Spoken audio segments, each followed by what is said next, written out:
So, you want to run a farm. Fresh air, your own land, food people actually need. Now here's the maths nobody warns you about. Jeremy Clarkson farmed 1,000 acres for a whole year. His profit? £144. Not 144,000. 144. And yet, the land under that failing farm made him millions while he slept. That's farming, the business that loses money every day and makes you rich anyway. By the end of this video, you'll know why most farms in Britain would collapse without a government payment landing every year, why the world's richest men are quietly buying up farmland they'll never plough, and why the most profitable thing on a modern farm usually isn't food. Let's go shopping. Farms come in 3 sizes, and they're 3 completely different businesses. At the bottom, the small holding.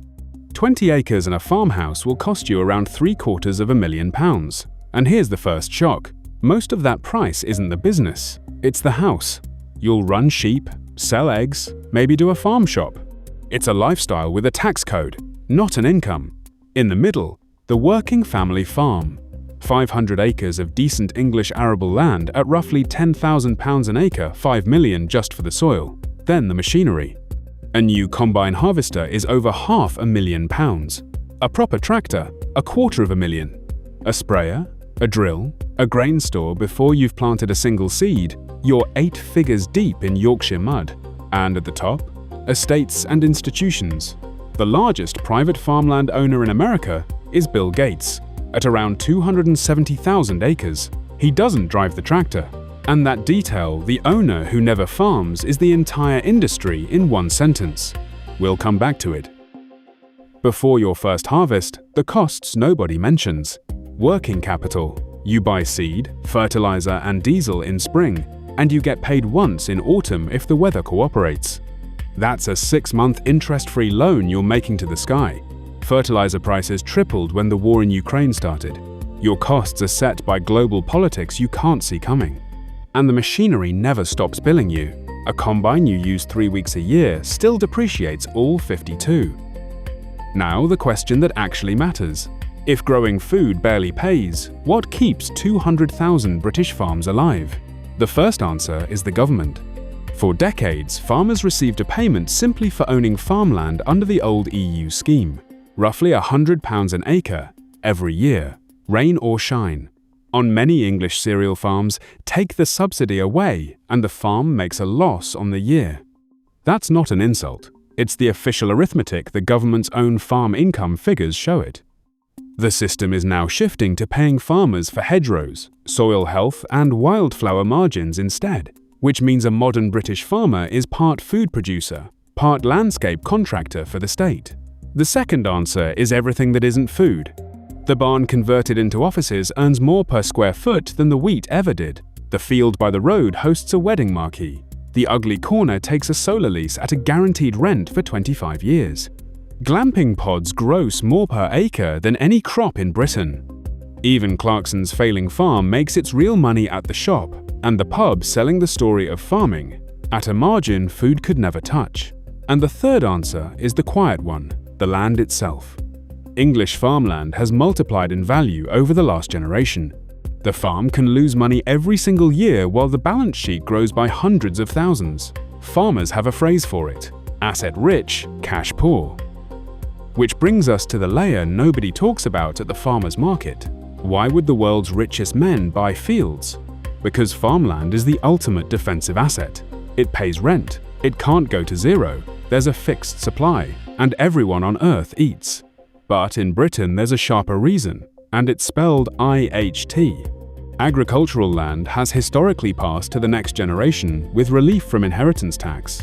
For decades, buying a farm was one of the politest ways for wealth to skip the taxman, which is partly why, when the government moved to cap that relief, tractors blockaded Westminster. Then there's the supermarket squeeze. Farmers are the only link in the food chain with no pricing power.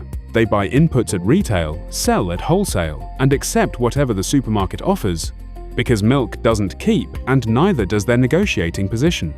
When the price of milk dropped below the cost of producing it, dairy farmers left the industry in droves.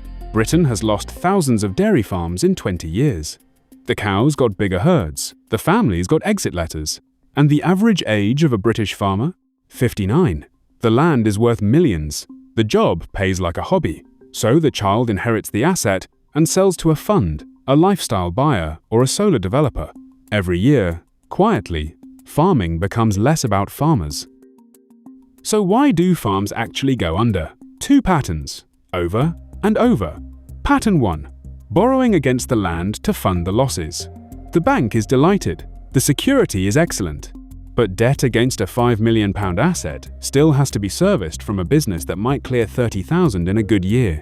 3 bad harvests in a row. And the maths does what maths does.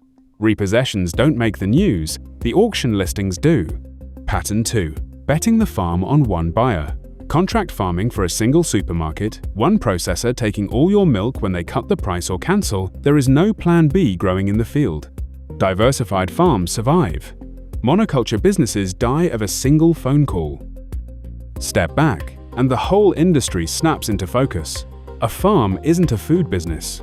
It's a land bank with a food-producing hobby on top, subsidized by the state, squeezed by the supermarkets, and appreciating quietly underneath it all. The crops pay the bills, sometimes. The land makes the fortune, always. Time to pull it all together and answer the actual question. How much do you make if you do this right? Scenario 1. The small holding. $750,000 in, and honestly, break even on a good year, minus on most. You're not buying income, you're buying a house with a view, a tax status, and eggs. Scenario 2. The 500-acre working farm, run modern. Cereals plus environmental payments plus a barn conversion plus a solar corner. Cash profit maybe $50,000 to $80,000 a year. A salary, not a fortune. But the land underneath rises in value by more than the farm earns. Most years. Tax advantaged all the way. Scenario 3. The investor's route. Skip the wellies entirely. Buy the land. Rent it to a working farmer. Collect a steady rent while the asset appreciates. It's the Bill Gates model, boring, bulletproof, and the reason your local farmer can't afford the field next door. And if you get it right, and hold on, the Dyson family, yes, the vacuum man, has become one of England's biggest farmers, with tens of thousands of acres. Ask why a billionaire engineer wants barley, and you already know the answer. The crop is the excuse. The acre is the asset. So if you do decide to run a farm, just remember the golden rule of this business. Farmers grow food. Farms grow money. Make sure you own the one that grows.